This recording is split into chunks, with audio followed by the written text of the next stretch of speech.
Kuqubuke umdonsiswano ngengxenye yendawo yakwaCeza kaSolundi. UBuzetsheni Mdletshe, inyosi yesilo uMisuzulu kaZwelithini ophinde abe ngusomlando womndeni wasebukhosini bakwaZulu, usesiphendulele ngabagxeki abathi ukugunyazwa kungafanele phezu kwengxenye yomhlaba wakwaCeza eduze naSolundi. UMdletshe uthi umkhankaso wabo uhlanganiswe nepolitiki enobuthi ukuze bamgcobe.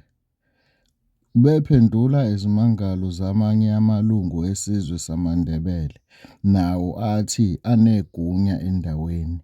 Lesi sigameko siveze lokhu ngaphandle kwenkantolo yemantshi yaseMahlabathini ngesonto eledlule.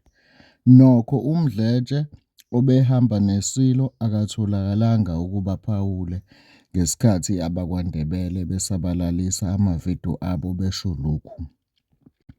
AbakwaNdebele bacele uhulumeni wesifundazwe saKwaZulu-Natal ukuthi angenelele, avimbe uMdletshe nabanye ukubaphuca umhlaba wabo. Namuhla uMdletshe uthumele amaphepha afakazela ukuthi inkosi engasekho uGoodwill Zwelithini kaBhekuzulu yamnika igunya kule ndawo okwakubangwa kuyo. Encwadini yabhalwa mhla ziyi-19 kuNtulikazi 2007, ihhovisi leSilo esingasekho emhlabeni labikela uMnyango Wezindaba Zomdabu kanye nohulumeni basekhaya eMahlabathini Olundi ngalesi sinqumo.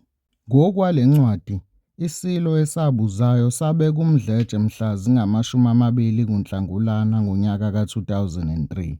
Kwathiwa le ndawo ngokomlando ngeyabakwaMdletshe. Kuyaziwa ngokomlando ukuthi le ndawo bilokhu ingaphansi kwabakaMdletshe kusukela ngesikhathi sikaMavukafile kwaze kwaba uKudlakudelwa Sombila, onguyise kaMkhohliseni Buzetsheni Mdletshe, inkosi esimnika yona manje. Kwesinye isikhathi ngonyaka ka-2006 abakwaNdebele babhalela uMkhandlu Wendabuko oSuthu, owengamele izigodlo eziningi zobukhosi bakwaZulu, uKhononda ngoMdletshe. Umkhandlu waphendula mhla ziyi-11 kuMfumfu ngonyaka ka-2016 wabikela isizwe samaNdebele ukuthi, ngokomlando, iSilo esingasekho uZwelithini kaZulu sabeka uMdletshe induna yendawo.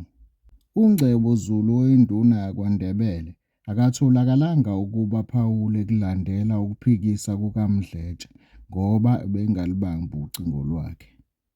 Siyabonga. Sicela usubscribe ukuze ungasali kwezilandelayo.